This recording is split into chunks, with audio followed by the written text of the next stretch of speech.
This time on the Adventures of Tarka.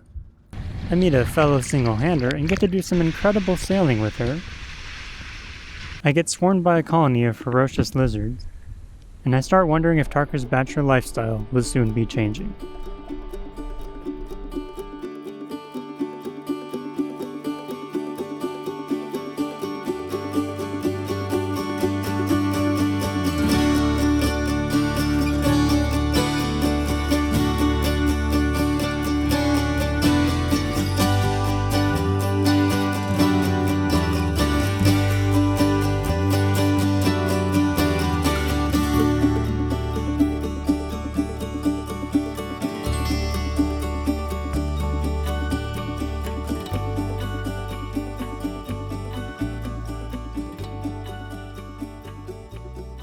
The little island of Bonaire has so far been full of wonderful surprises. Which is interesting because, the plan was never to stop here at all. One such surprise has been Shelley. Shelley is a single-hander who sailed to the Caribbean from the Netherlands some time ago, and is now getting ready, like me, to sail onward to Sandblast. Shelley is exceptionally rare in this community. In fact, I've only met one other woman sailing by themselves, and Shelley's getting bonus points, at least in my book, for doing it in a small boat just like Tarka. Suffice it to say, I'm more than just a little impressed. Shelley also introduced me to this character. Paul, by an extreme coincidence, has taken an Albin Vega just like Tarka around the world already, so he knows a fair bit about my boat, and was happy to offer some advice. Like the fact that I probably need to put some more tension on that new rigging I just put in. And he even loaned me this nifty tension meter.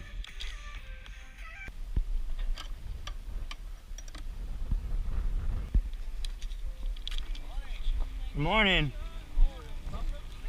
I'm just tensioning the rig. It's pretty loose. It's brand new, so it wasn't tensioned enough. And yeah. With Shelley and Paul and a few more of their friends, we took her little boat, Northwind, out for some exciting sailing.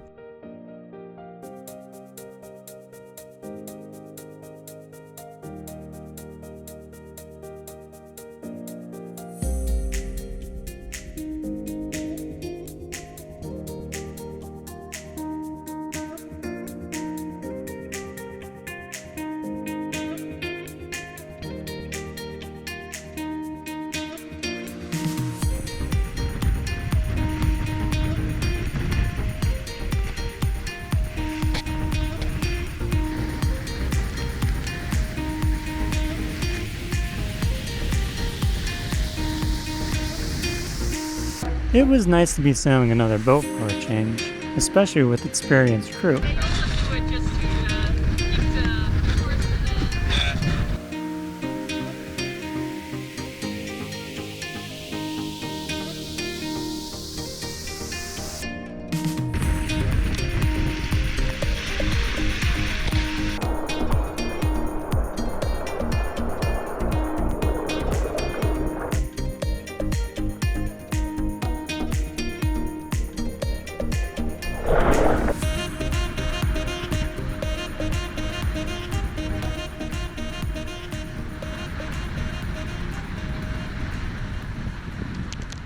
For lunch, we decided to stop at Bonaire's uninhabited little sister, Klein Bonaire. Remember, we can't anchor here, so we picked up a mooring. This particular mooring was in very shallow water. And if the boat swung to shore, we'd definitely be in the sand. But really, there couldn't have been a better spot to spend the day. We could practically hop over to the beach, and the water was pristine and full of fish.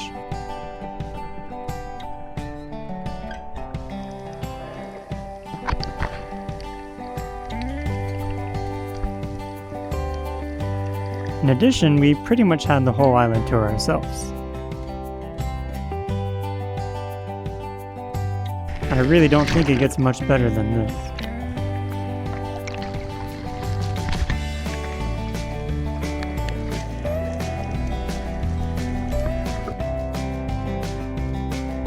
On a personal note, I'm seriously impressed by what Shelley has done with this little boat of hers. I talk a lot about crossing oceans, But until I actually do it, I'm not much more than an island hopper. Meanwhile, Shelly is the real deal, and I'm quite humbled by her and what she has done with that little boat of hers. However, she will soon be leaving on her way to Panama. But that will happen later.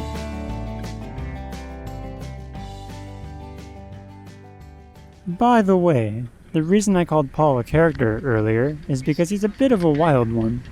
While we were sailing, we suddenly heard a splash and realized that Paul had jumped overboard. I think in his mind this was a fun prank, and a way to give us some man overboard practice. How was it? I didn't see a single fish. So an asshole.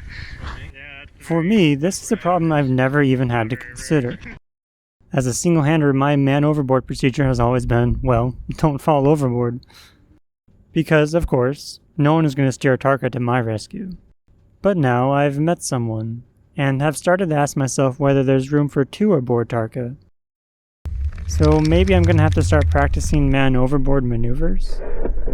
We'll see. For now, though, Nusha and I have just been doing some fun sailing around the island.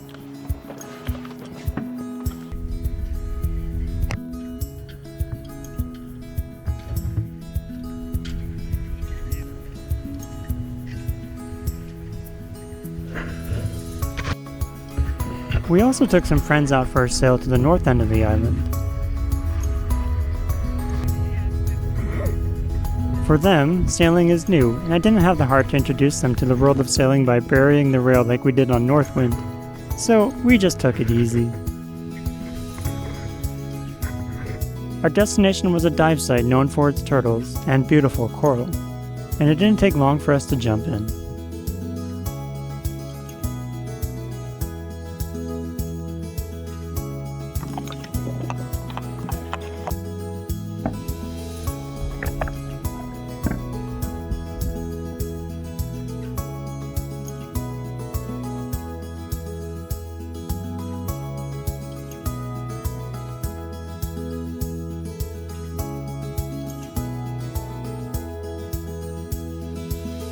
It also didn't take us long to make friends with locals like this green sea turtle.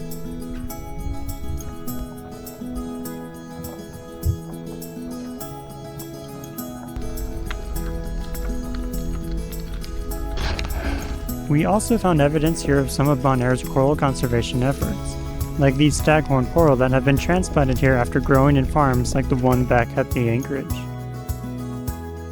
Staghorn is especially vulnerable to bleaching events and disease, as it reproduces predominantly through cloning, meaning that local populations of staghorn tend to be all genetically similar and therefore lack the diversity necessary to survive such events. But here, we were happy to see a thriving ecosystem under Tarka's keel.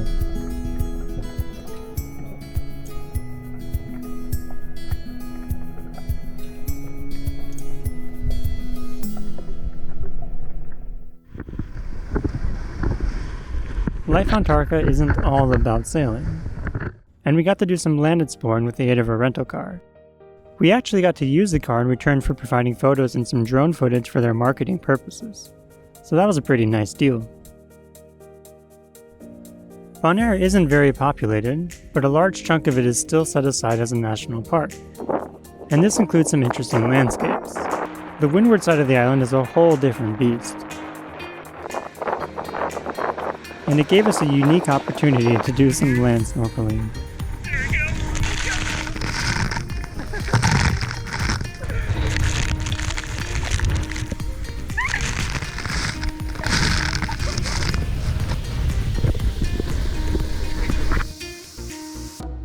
Really though, these seas are a sobering reminder of what we actually have to deal with out there.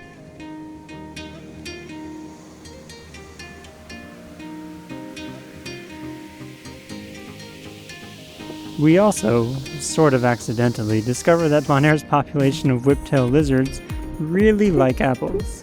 Like, they really like apples. It might be interesting to note that some species of whiptail lizards reproduce asexually. Ow! He bites really hard. This is not too unlike how staghorn coral reproduce. But these guys, I believe, reproduce the old-fashioned way. Like most islands though, Bonaire is known more for its avian population, and flamingos are really the main attraction. These guys are beautiful, social creatures. But up close, they're actually kinda creepy. Kind of scary faces, actually. On the other hand, they're quite good dancers. I could probably talk a lot about flamingos. But at the end of the day, it was this yellow warbler that stole the show. I think he's a bit of a narcissist, if you ask me. Yeah, and that's always, it's so strange. So far, Bonaire has been good to me. But even if I wanted to, I can't stay here forever.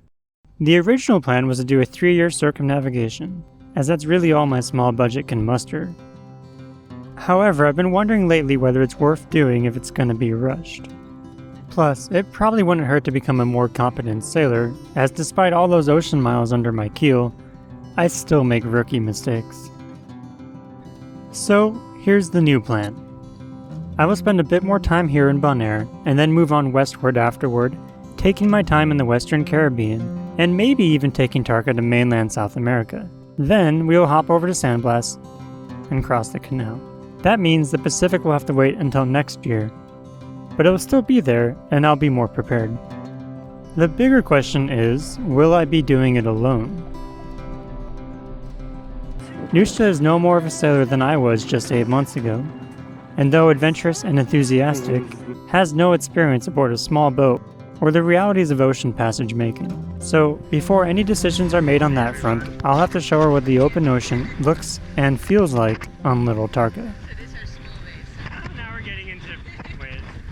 But that will have to wait until next time.